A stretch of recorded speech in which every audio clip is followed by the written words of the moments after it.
Sejam bem-vindos. Desta vez nós vamos explorar um assunto bastante intrigante. Nós veremos como o fanatismo pode ser produzido. Mas veja bem, será uma busca pelas práticas que podem gerar um fanático. Não é sobre todas as pessoas, mas sim que alguns que se expõem a essas práticas correm o risco de se tornarem fanáticos. E como sempre, não existe aqui a pretensão de esgotar o tema. E eu quero que vocês prestem bastante atenção. Possivelmente, as pistas mais acessíveis de como o fanatismo surge estão no contexto das interações grupais. E quando observamos os vários tipos de fanáticos, a primeira pista que se destaca é a relação de poder e obediência dentro de grupos organizados por uma hierarquia que dá direcionamentos específicos, com valores que são ensinados e aprendidos em atividades distribuídas entre os novatos e os veteranos. Tudo girando em torno do apelo de uma autoridade que oferece convicções que devem ser divulgadas e defendidas. Quer dizer que a tendência desses grupos é a de crescer numericamente. Assim surge a demanda de buscar novos integrantes por meio de rodas de conversas, convites ou por outras vias indiretas. Nesse recrutamento, os novatos são recebidos com muita receptividade.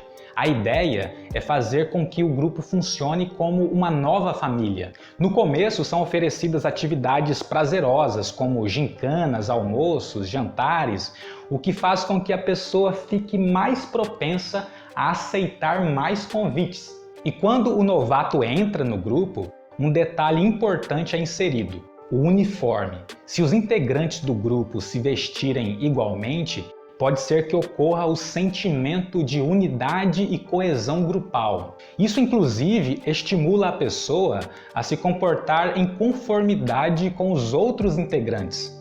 E assim, várias rodas de conversa e palestras são inseridas para convencer os novatos de que o grupo é uma oportunidade para obter benefícios maravilhosos. Aí entram as promessas do grupo, que podem ser de muitos tipos, como a de crescimento espiritual, prosperidade material ou ideais políticos. Aqui é necessário explicar que crença é um tipo de comportamento que, nesse caso, é mantido e fortalecido por reuniões periódicas nas quais a doutrina do grupo é apresentada com acolhimento e aprovação social.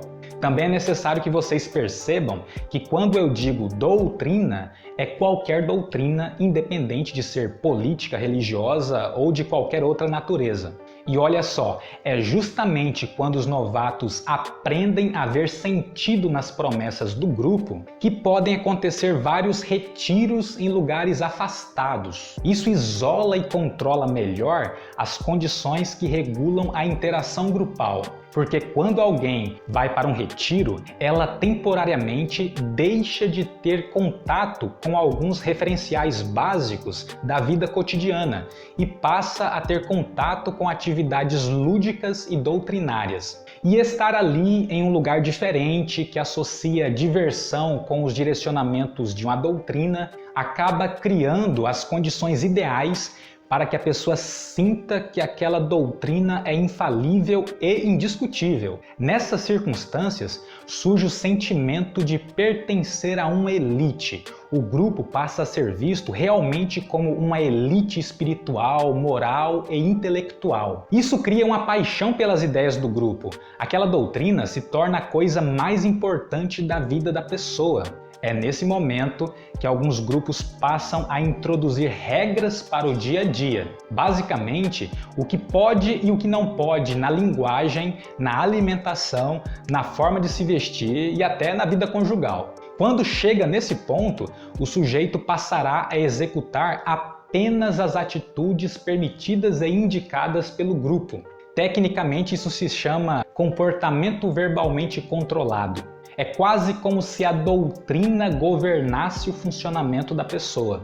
Uma implicação disso é o direcionamento para buscar reconhecimento e aprovação principalmente das pessoas daquele grupo específico. Mas para esse engajamento continuar existindo, é necessário alimentá-lo constantemente com práticas e urgências previamente definidas, como por exemplo dizer que algo decisivo um dia vai acontecer e que as pessoas precisam estar preparadas, que existe uma perseguição ou uma conspiração contra o grupo e estimulam rivalidades com outros grupos, o que pode promover o choque entre fanatismos diferentes, que serve como ocasião para apontar inimigos e opositores como uma busca de motivos para o grupo existir. Isso vai manter as pessoas engajadas, só que gera um problema, que é a forte convicção de que aqueles que discordam da doutrina possuem menos valor social. É como se não pudesse confiar plenamente em quem não segue aquelas regras ou crenças.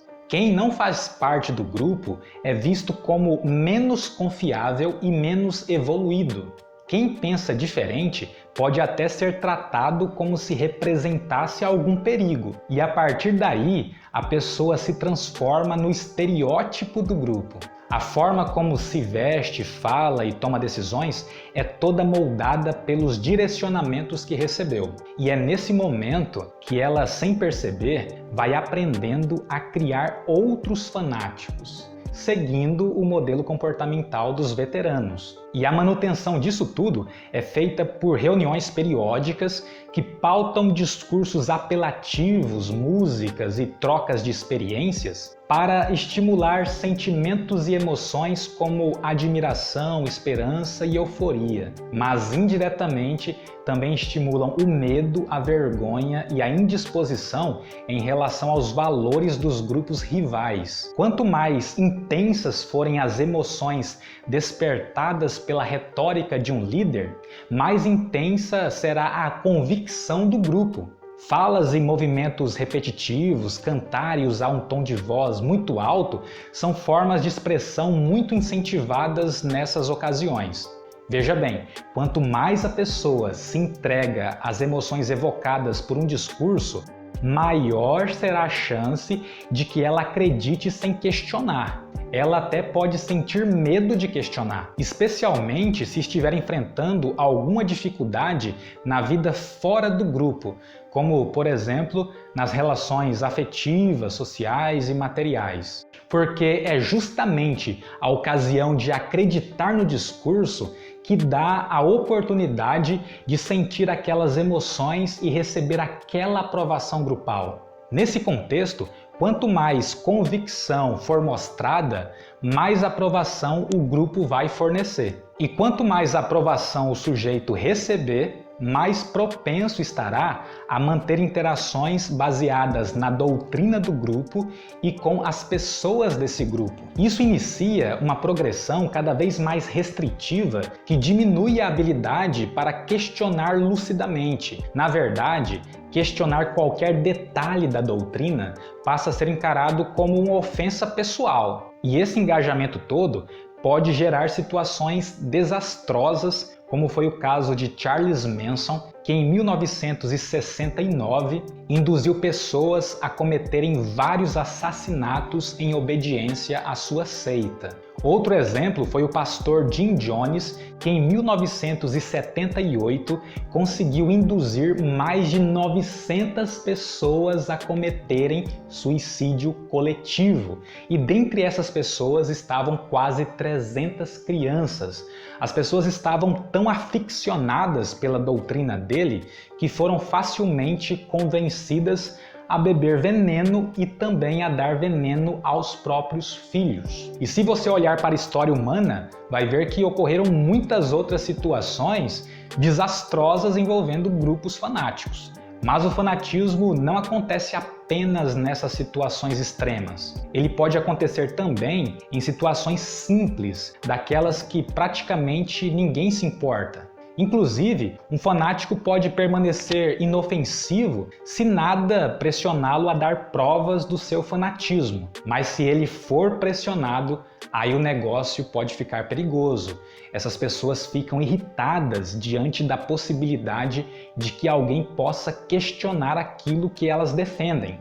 Acreditar cegamente passa a ser visto como uma virtude e, para piorar, hoje existe um agravante tecnológico. Com a internet, as crenças grupais são colocadas literalmente na palma da mão do indivíduo. A pessoa é bombardeada continuamente com regras sobre como ela deve interagir sobre assuntos delicados como política, religião e estilo de vida. Isso é complexo, afinal, todos possuem o pleno direito de ter uma crença política ou religiosa e de escolher um próprio estilo de vida. Mas você precisa tomar cuidado com qualquer grupo que instrumentaliza a sua crença para estimular você a ter fortes reações emocionais e a criar compromissos irrevogáveis. Isso provavelmente é gratificante no contato imediato com o grupo, mas ao longo dos anos vai prejudicar significativamente a sua autonomia pessoal e as suas habilidades sociais.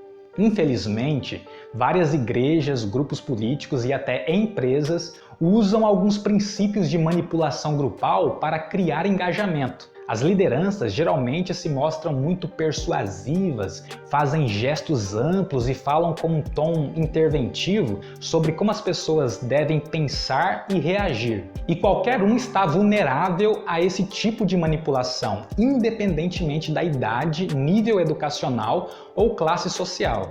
Justamente porque gera uma forte gratificação imediata. Em outras palavras, qualquer pessoa pode se tornar fanática. Por isso, todos nós precisamos tomar cuidado. A sensibilidade social nos fez sobreviver enquanto espécie, mas também nos deu um calcanhar de Aquiles. Somos muito manipuláveis socialmente. E mesmo quando o grupo tem boas intenções, ele pode tornar você um fanático. E em algum momento isso pode prejudicar seriamente a maneira como você experimenta a vida. O argumento desse vídeo é o de que o fanatismo é aprendido de maneira sistemática e gradativa, e que em boa parte das vezes isso é feito de modo planejado pelas lideranças. Em 1955, Skinner escreveu no artigo Liberdade e o Controle dos Homens que o primeiro passo na defesa contra a tirania é a exposição das técnicas de controle. Em outras palavras, para as pessoas se protegerem melhor, o uso dessas manipulações deve ser explicado, e mostrar como isso funciona é uma obrigação social da psicologia. Como sugestão de leitura, vai o livro O Mito da Liberdade. Coloque nos comentários a sua dúvida ou sugestão de tema. E se você assistiu até aqui, compartilhe o vídeo. Obrigado e até mais.